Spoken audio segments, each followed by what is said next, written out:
Dans mes cours d'espagnol, j'aime beaucoup avoir l'apprentissage authentique. Et donc, j'aime amener mes étudiants dans les visites réelles des musées, ce qui peut être très difficile du point de vue logistique parce qu'il faut considérer les horaires de tout le monde, les contenus pédagogiques associés.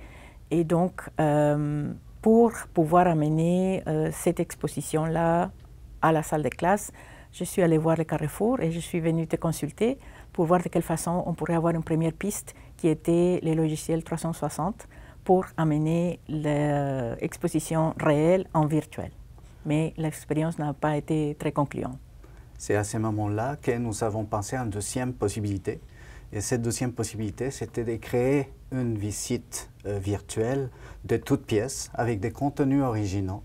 Et tout ça à l'aide des outils d'intelligence artificielle. Donc il s'agissait de créer une exposition d'art en espagnol où on allait présenter aux personnes étudiantes du contenu textuel, du contenu audio pour qu'ils puissent écouter l'espagnol, puis aussi des belles images qui représenteraient les différentes œuvres de l'exposition virtuelle. Mais il faut savoir que l'exposition virtuelle n'est pas l'unique composante de notre dispositif pédagogique.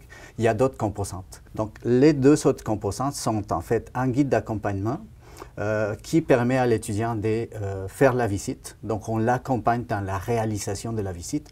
Puis, ces guides d'accompagnement-là aussi lui permet de faire l'activité d'évaluation qui est liée au dispositif. Et par la suite, on a aussi un formulaire de rétroaction que nous avons présenté aux étudiants et qui nous a permis d'obtenir leur avis par rapport à l'expérience d'apprentissage puis l'expérience d'utilisation du dispositif. Il y a trois facteurs qui sont clés dans ce deuxième point. Donc l'accessibilité, la variabilité et le potentiel. Donc au niveau d'accessibilité, je trouve vraiment c'est très important que les étudiants puissent avoir accessibilité au matériel 24 heures sur 24, 7 jours sur 7. Ils peuvent aller à leur propre rythme. Pas tous les étudiants apprennent dans la même vitesse, donc ça les donne cette opportunité-là. Au niveau de variabilité et diversité, c'est presque illimité la quantité de types d'exercices qu'on peut inclure dans l'activité pédagogique. On peut avoir des accents des différents pays hispanophones, on peut avoir des différents objets d'art, etc. Le troisième, c'est le potentiel. C'est un potentiel énorme pour appliquer ces mêmes prototypes, disons, dans d'autres cours de langue et même dans d'autres domaines. On donne une ressource qui est active, qui rend l'étudiant actif dans son apprentissage. Donc il ne s'agit pas seulement de consulter le contenu, mais il s'agit aussi de produire du contenu. Et c'est ça qui fait la force de ce dispositif-là, c'est que l'étudiant est toujours en action. Donc il doit faire la consultation, faire la visite à son rythme, comme tu l'indiquais, mais aussi il doit produire du contenu en espagnol, il doit écrire. Et c'est cette production-là que tu vas évaluer par la suite dans ton cours. Donc, innovation n'est pas synonyme forcément d'utiliser la technologie. C'est qu'il faut avoir un alignement entre les objectifs pédagogiques, la technologie et l'apprentissage de la langue par les étudiants. On n'a pas juste utilisé l'intelligence artificielle pour utiliser l'intelligence artificielle, c'est parce qu'il y avait une justification pédagogique et logistique à l'utilisation de ces ressources-là.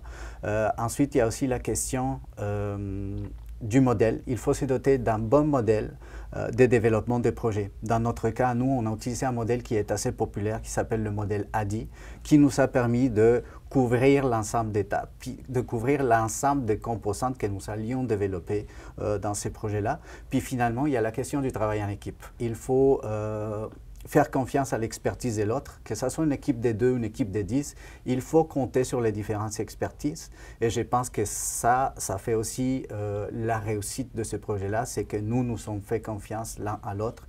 Et c'est de là qu'on a fait un très beau projet. Complètement d'accord, le travail en équipe, toute l'expertise que tu as comme technopédagogue, ça complémente bien toute mon expertise en enseignement de la langue. Et aussi, évidemment, aligné avec les étudiants qui sont en train d'apprendre, ben, ça fait une bonne combinaison pour la réussite de ce projet-là et du cours. Mais je suis très surprise du prix. On a travaillé de façon intense et je sens que le plus important, c'est l'impact réel que ces dispositifs a eu dans l'apprentissage réel de mes étudiants, à qui je remercie au fond de mon cœur parce qu'ils nous ont aidés à améliorer le système. Je remercie aussi l'équipe des technopédagogues du Carrefour, spécialement toi, Pablo, qui a montré preuve de ténacité tout au long du parcours de l'amélioration de ces projets-là. On fait une bonne combinaison pour travailler dans ce type de projet. Merci Jessica. Mais moi aussi j'étais fortement et agréablement surpris de recevoir ces prix-là. Je pense que c'est une belle reconnaissance au travail que nous avons fait pendant plusieurs semaines, plusieurs heures de travail, mais beaucoup de plaisir à faire ce projet-là aussi. Je voudrais aussi remercier les membres du GRIP par cette initiative-là du concours Lumière sur l'innovation, qui est une belle initiative qui fait la reconnaissance des gens qui travaillent dans le domaine. Donc, je pense que c'est une très, très belle initiative. Puis, j'aimerais aussi te remercier, toi, parce que sans ta participation, c'est évident que le projet n'aurait eu aucun sens. Puis, je pense qu'on a fait un très bon travail en équipe, puis que le résultat est vraiment intéressant. Puis, c'est une belle pratique qui pourrait être inspirante pour d'autres personnes.